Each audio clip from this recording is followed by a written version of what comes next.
All right. Now we're here on a Friday. It is Friday. Everybody, hope you guys had a great and great week. Hope you guys are looking forward to an amazing weekend. Hope you guys have some pretty good plans, some pretty awesome plans. But today we're going to talk about some awesome professional wrestling.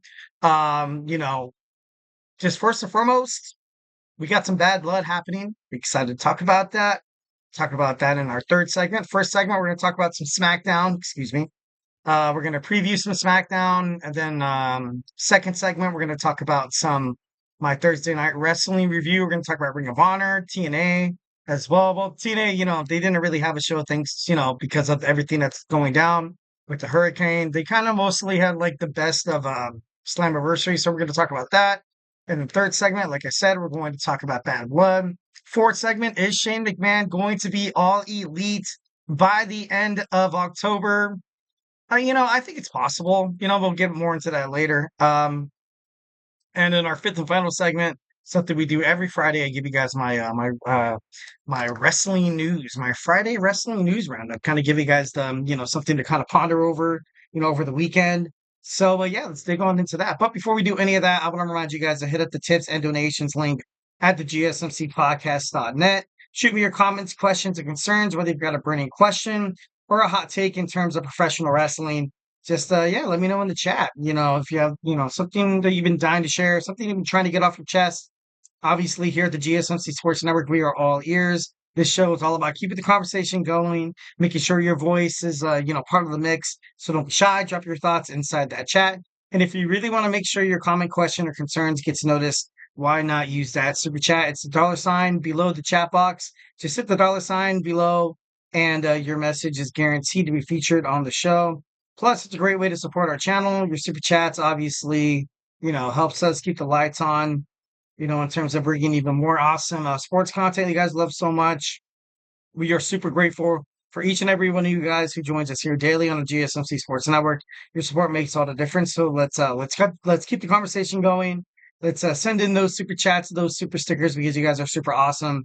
And together we will make sure this show is bigger, better, and stronger than ever.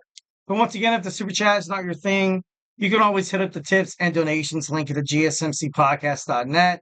Shoot me your comments, questions, and concerns. Tell me what you like, tell me what you don't like. Just remember to Superman punch that like and subscribe button to the show. Follow the show and follow the network here at the GSMC Sports Network. We do love a lot of peace, love, and positivity 1,010% of the time.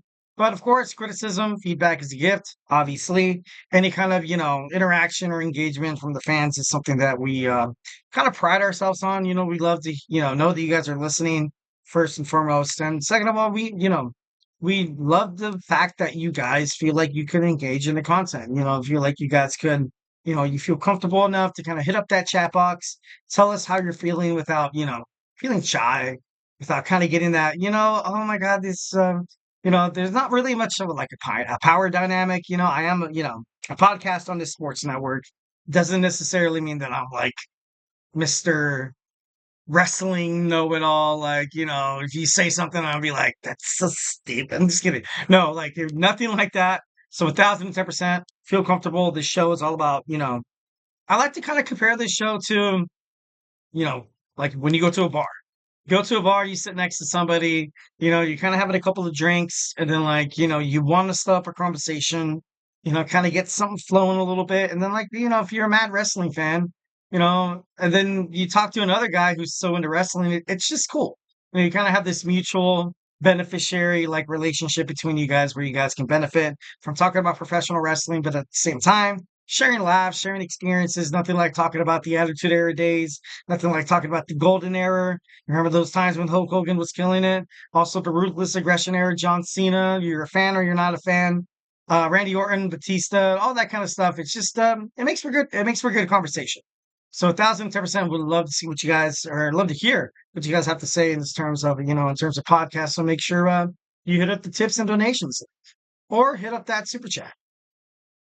All right. So guys, I apologize because it feels like my voice is voice is going out. So bear with me here. We're going to talk about WWE Smackdown. We have a good Smackdown lined up for you guys today. Should be pretty cool. Obviously, this is kind of like the go home show for WWE Bad Blood. Tomorrow we have the pay-per-view. We are live from the Bridgestone Arena in Nashville, Tennessee, as Solo Sikoa and Jacob Fatu start to prepare for the epic showdown with Cody Rhodes and Roman Reigns for a tag team match. It's gonna be big. It's gonna be, this pay-per-view, obviously, and Crown Jewel. WWE wants to start setting things up for kind of for Survivor Series, which makes sense.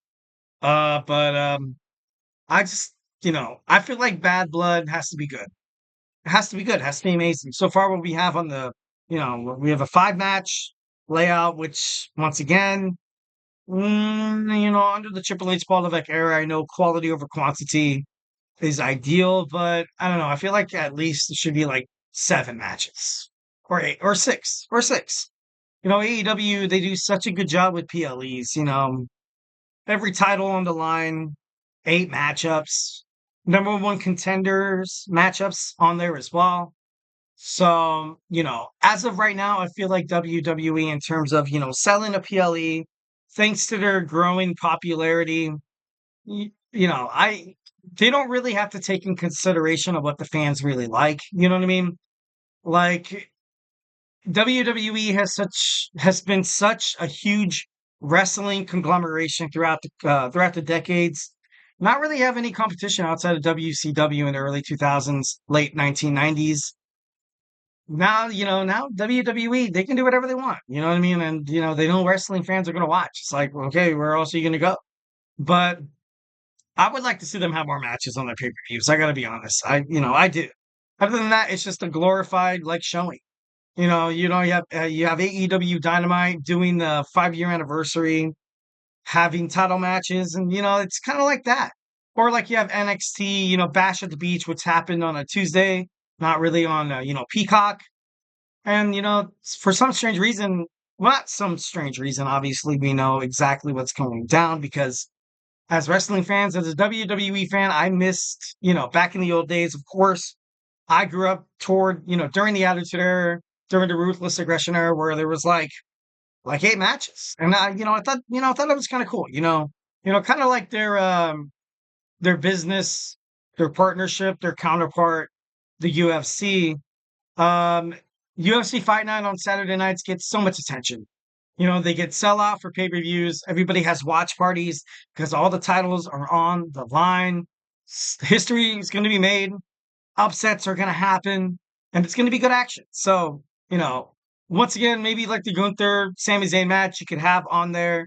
Maybe this ladder match on SmackDown right now, you could have had it on Bad Blood, but I don't know. It's just kind of an interesting decision that Triple H Paul Levesque doesn't want to do that.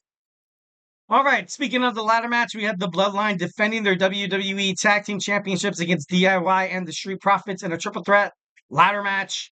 My predictions are I really did not like how the Bloodline, regained the tag team championships so quickly, especially after they were pushing DIY.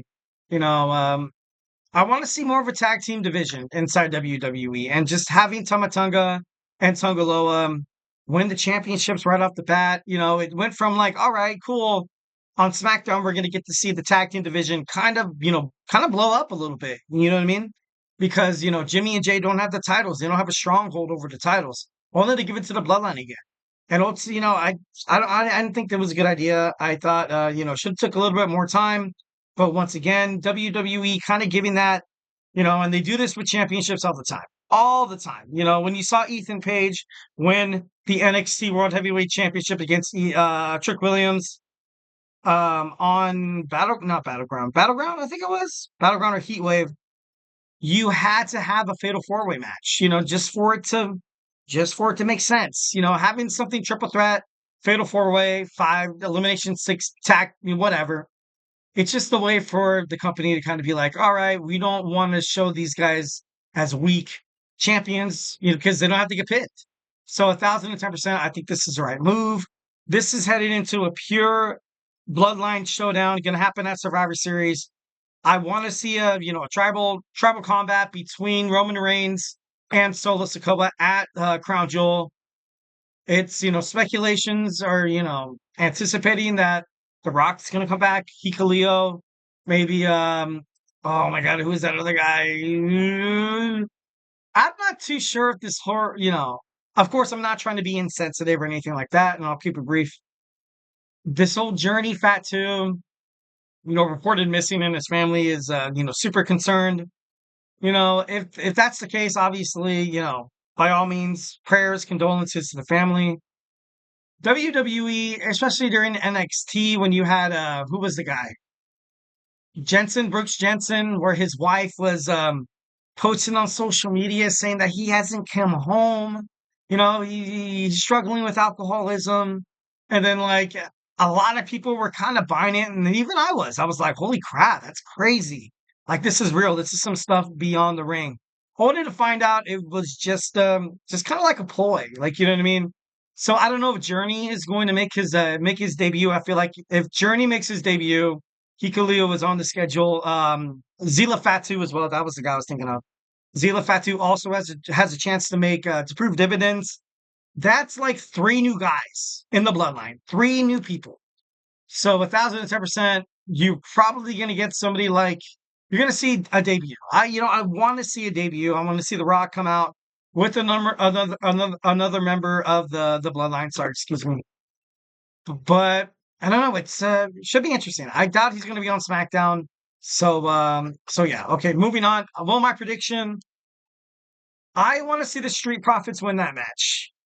I do. I feel like Dawkins, Ford.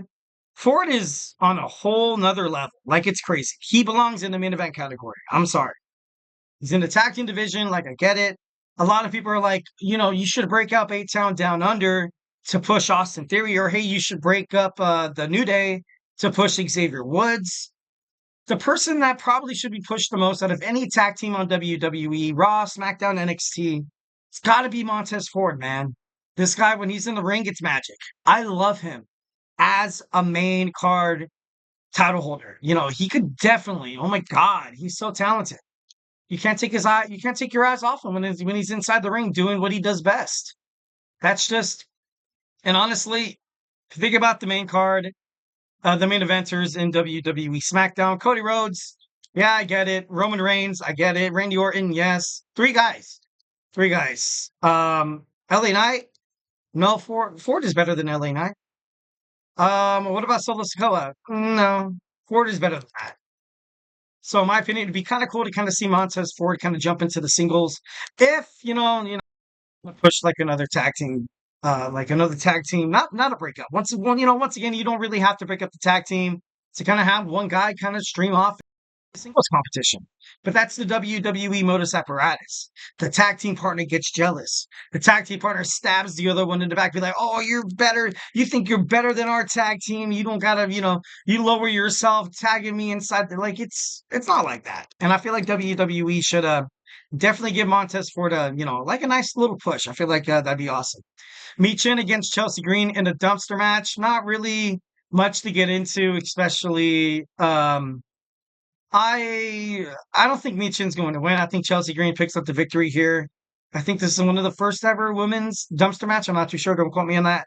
Tiffany Stratton going up against Naomi. Tiffany Stratton, grabbed by the throat last week on SmackDown by Queen, the WWE Women's Champion Nia Jax, foreshadowing a cash-in, which is exactly what should happen. I feel like at Bad Blood, it could happen. Maybe, maybe not. I doubt they're going to do it at Crown Jewel. Crown Jewel, usually at PLEs, that's not something big like the Big Four, like we're a Rumble, WrestleMania, Survivor Series, or SummerSlam. If you're going to have a PLE like Crown Jewel, you know, it's always the favorites win. You know what I mean? There's a couple of times where they do have the shock value, but mostly it's highly predictable. You know who's going to win the championships, you know who's going to retain. And so I doubt they're gonna wait. Maybe Survivor Series. Tiffany Stratton cashing in at Bad Blood would be pretty badass. I would have, I think that'd be pretty cool. And lastly, on SmackDown, we have the leader of the OC, AJ Styles, the phenomenal AJ Styles returns to WWE SmackDown. It should be interesting to find out what's his next move. Coming back immediately, honestly, kind of puts him into the the main card in terms of fighting for the WWE Championship. He had his chance against Cody Rhodes. Will he maybe feud against? I don't think they're going to touch anybody from the Bloodline.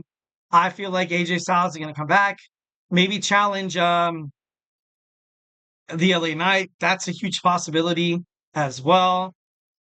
I really don't see him going after the WWE Championship, especially after he had two tries against Cody Rhodes. But it should be pretty awesome. I can't wait to find out what they do with this character. It should be awesome. Should be awesome. All right, guys. So hey, do not go anywhere. We're gonna jump on into my Thursday night wrestling review. TNA Impact, Ring of Honor, Honor Club when we come back. So hey, do not go anywhere.